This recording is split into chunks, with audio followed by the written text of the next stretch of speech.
Welcome to the Makeup Collective. This is Jasmine Ringo. I'm so excited to bring to you guys a brand new idea, invention, celebration collection called the Airbrush Collective. I designed these Crescent Moon stencils to help evolve current airbrush beauty makeup artists. These are really cool. They come in these two different tones and they're these really cool holographic colors. I felt like there was a need to help push airbrush artists along where they tend to stop at just doing foundation airbrush. And a lot of times they will put the airbrush down and then go into blushing and contouring and highlighting by hand.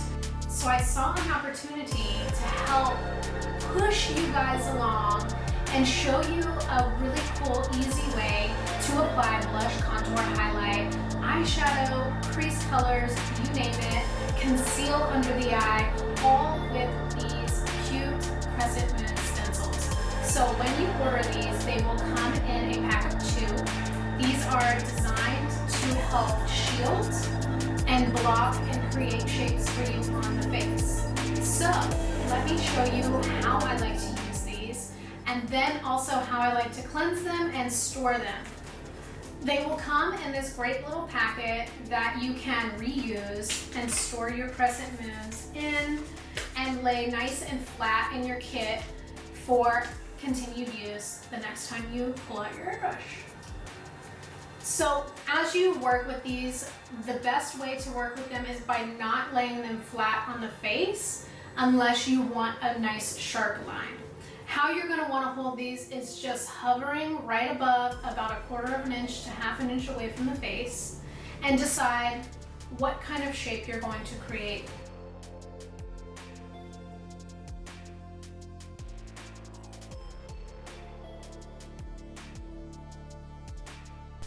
Once we have started on clean, prepped skin and we have our foundation base, I'm going to go ahead and apply a freehand blush here. However, you can use the Crescent stencil for this option. But as we go into highlighting, I love to just hover this around the eye, especially if we already have some eye work on, and shape out the nice orbital bone shape around the eye by just hovering the stencil over the eye to block it. And you can see here as a close-up, this is really going to help us follow the shape of that stencil to get that really great orbital bone highlight shape. You can see the stencil really helps to block any overspray, which is awesome. Now for the contour. Hover your stencil in the shape and area that you want to have the contour that's going to best fit that client. And with a nice soft low PSI, I have mine here at about a 10. We're just going to slightly blow over and around that crescent shape very lightly. Again, keeping about 1/4 of an inch to 1/2 inch distance away from the skin. You can twist and turn the stencil to get your desired shape that you're looking for. And remember to blow up into that hairline area to dissolve that contour.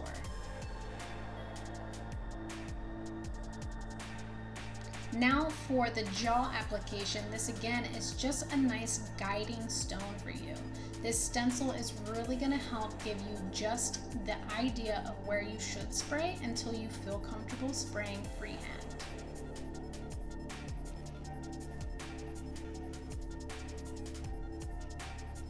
Now to blow in the inner crease of the eye, I like to horseshoe the smaller stencil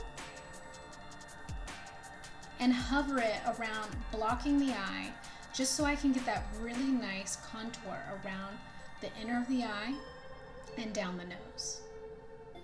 Here is a more amplified version of that to really give a bold look.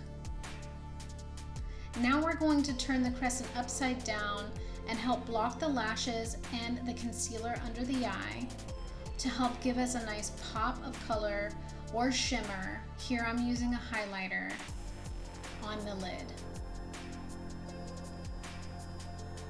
Now I can horseshoe the smaller stencil again, turn it upside down, block the eye so that I can then perform some concealing under the eye.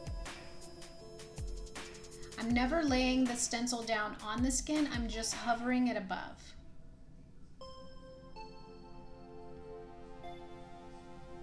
To cleanse your stencils, all you need is some tissue or a towel.